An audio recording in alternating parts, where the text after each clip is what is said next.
दोस्तों quarter one के result start हो गए हैं और आज आए हैं टीसीएस के रिजल्ट्स और रिजल्ट्स बिल्कुल भी अच्छे नहीं आए हैं दोस्तों। अगर हम रिजल्ट्स पे नज़र डालें उससे पहले मैं आप लोगों को कुछ इंपॉर्टेंट इन्फॉर्मेशन दे देता हूं। जो कंपनी है उसने ₹9 पर इक्विटी शेयर का डिविडेंड अनाउंस किया है जिसकी रिकॉर्ड डेट रहेगी जुलाई 20th। और क्योंकि अब T+1 सेटलमेंट होता है हमारे मार्केट्स में तो जो रिकॉर्ड डेट है वही एक्स डेट रहेगी, यानी कि अगर आप 19 जुलाई तक खरीदोगे तो आप इसके लिए एलिजिबल रहोगे। हालांकि हमें कभी भी सिर्फ डिविडेंड के लिए किसी स्टॉक को नहीं खरीदना चाहिए। तो ये जो डिविडेंड है वो अगस्त 7 तक पे किया जाएगा। सो ये सारी डेट्स आप याद रख सकते हैं, लेकिन सबसे पहले हम डालते हैं नजर टीसीएस के रिजल्ट्स पर। और अगर आप रेवेन्यू फ्रॉम ऑपरेशंस देखोगे तो यहाँ पे आप देख सकते हो 59,381 करोड़ एज अगेंस्ट 52,758 करोड़। यहाँ पे आप लोगों को ग्रोथ दिख रही है, 13% वाई आप लोगों को ग्रोथ देखने को मिल रही है यहाँ पे रेवेन्यू में। लेकिन अगर आप क्वार्टर ऑन क्वार्टर बेसिस पे देखोगे तो बिल्कुल फ्लैट है revenue. Quarter on quarter basis पे आप लोग को रेवेन्यू एकदम फ्लैट नजर आ रहा है। अगर हम प्रॉफिट पे नजर डालें तो प्रॉफिट यहाँ पे आप लोग को दिख जाएगा, प्रॉफिट फॉर द पीरियड, और उसमें अगर आप देखोगे 11,120 वर्सेज 9,519, यहाँ पे 17% वाई आप लोगों को जंप देखने को मिल रहा है दोस्तों। लेकिन क्वार्टर ऑन क्वार्टर अगर आप देखोगे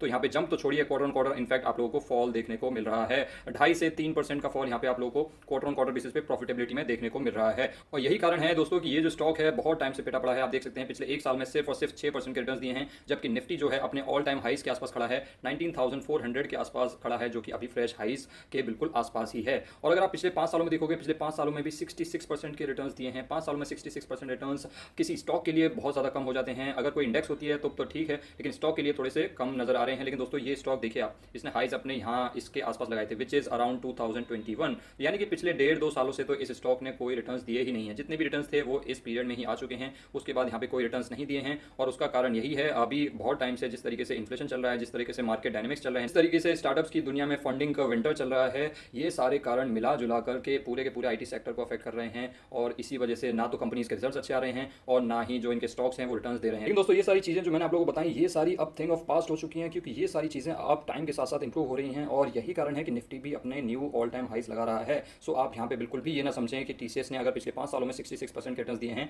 तो नेक्स्ट 5 सालों में भी ये इतने ही परसेंट के रिटर्न देगा, ऐसा बिल्कुल भी सोचने की जरूरत नहीं है। मुझे ऐसा लगता है टीसीएस एक बहुत ही शानदार कंपनी है और यहाँ पे आईटी सेक्टर का जो बुरा वक्त है वो ऑलमोस्ट खत्म हो चुका है। हाँ, अगले कुछ दिनों में, अगले कुछ शॉर्ट टाइम के लिए आप लोगों को यहाँ पे अभी भी थोड़ी सी वॉलिटिलिटी और थोड़ी सी वीकनेस देखने को मिल सकती है, लेकिन जो वर्स्ट है मुझे आईटी सेक्टर के पीछे ही नजर आ रहा है। इसीलिए अगर ये स्टॉक आप लोग को कहीं गिरावट में मिलता है, मेरे हिसाब से इसको ग्रैब करना चाहिए। अगर आप इसको चार्ट पे देखोगे तो आपको यहाँ पे देखने को मिल सकता है कि जहां निफ्टी 50 अपने फ्रेश ऑल टाइम हाइस लगा रही है दिन पे दिन, ये जो टीसीएस है अपने हाइस से तो बहुत नीचे है ही और बहुत टाइम से कंसोलिडेट भी कर रहा है। तो इसमें time correction plus price correction दोनों चीजें हो चुकी हैं। अब यहाँ से ऑल्दो क्योंकि आज रिजल्ट्स आए हैं तो कल क्या होगा ये बता पाना थोड़ा सा मुश्किल है, क्योंकि रिजल्ट्स तो ओवरऑल मुझे वीक ही नजर आ रहे हैं। लेकिन अगर बात करें स्टॉक की क्वालिटी की, तो स्टॉक की क्वालिटी में मुझे कोई भी डाउट नहीं है। और अगर ये स्टॉक दोस्तों बाई चांस यहाँ से गिरता है, चाहे कल गिरे, परसों गिरे, अगले हफ्ते गिरे, अगर गिर के आप लोग को 3100 के आसपास मिल जाता है, मेरे हिसाब से 3100 से 3000 की रेंज में ये स्टॉक फिर से बाइंग के लिए बन जाता है। बहुत ही शानदार बाइंग रेंज होगी अगर टीसीएस इस रेंज में मिल जाता है। बाकी आप लोगों को वही करना चाहिए जो आप लोगों को ठीक लगे। मुझे ऐसा लगता है अगर इस रेंज में मिलता है तो मुझे काफी पसंद होगा ये स्टॉक। बाकी इस तरीके की शॉर्ट एंड इन्फॉर्मेशनल वीडियोस पाने के लिए आप हमारे चैनल को सब्सक्राइब कर सकते हैं। और क्योंकि अब क्वार्टर वन के रिजल्ट स्टार्ट हो गए हैं तो दोस्तों आप लोगों को डेली बेसिस पे यहाँ पे रिजल्ट्स के सारे वीडियोस देखने को मिलेंगे, तो आप चैनल को सब्सक्राइब करके